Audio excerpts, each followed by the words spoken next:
hearing you, one tends to forget all the worries now, and it looks extremely bullish. So, how does one protect risks at this point in time? See, I know for myself, in your case, it's a question of asset allocation, I presume, and all, and you can really actually dwell on this after I finish. But for me, I believe that I'm a long only fund manager. I don't have the luxury of shorting, etc. So for me, cash is a very important component. And I think that is one of the USPs of a PMS vis-a-vis a mutual fund. In mutual funds, you find that the thought process is the client has given you mandate to invest in equity, so I must be almost fully invested. But in a PMS, I believe, or that's how I view things, it's about absolute returns.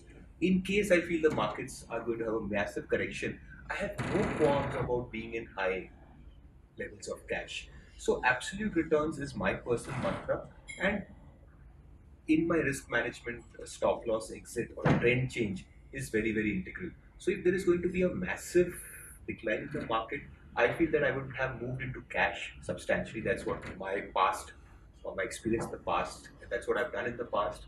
That sort of sets me in. So risk management for me is triggering a stop loss, triggering an exit strategy, and sitting in cash. And markets have a way. Sooner or later, some other trends will. In 2008, everything seemed to have ended. And then what happened? Some new trends, new sectors, new stocks. You've got to be light mentally and financially to be able to participate in the next run. Market will keep on giving us opportunities. How would you manage that?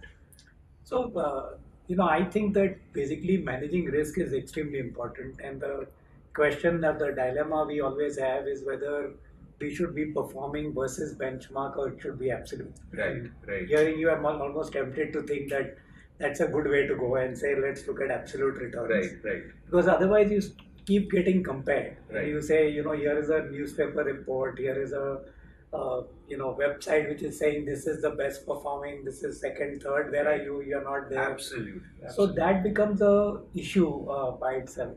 I think the important thing is actually handling the emotion of the client. So Right, it is basically saying that how much of sleep am I willing to let go right, for the goal or for that excess return that I want to make.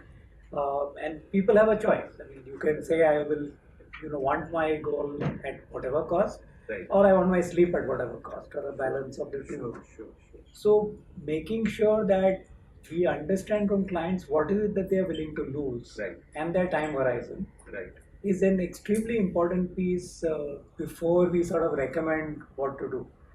And it gets tough because especially this sort of thing works very well with clients who trust us, who have a relationship, and that according to me takes time. So somebody new coming in and the market is yeah, reacting at the same time, all my historical past performance of how well I handled other right, clients right, right. is thrown out of the window because Yeah, then it's you and me and you're saying no, no, I don't believe you. absolutely, absolutely. Yeah.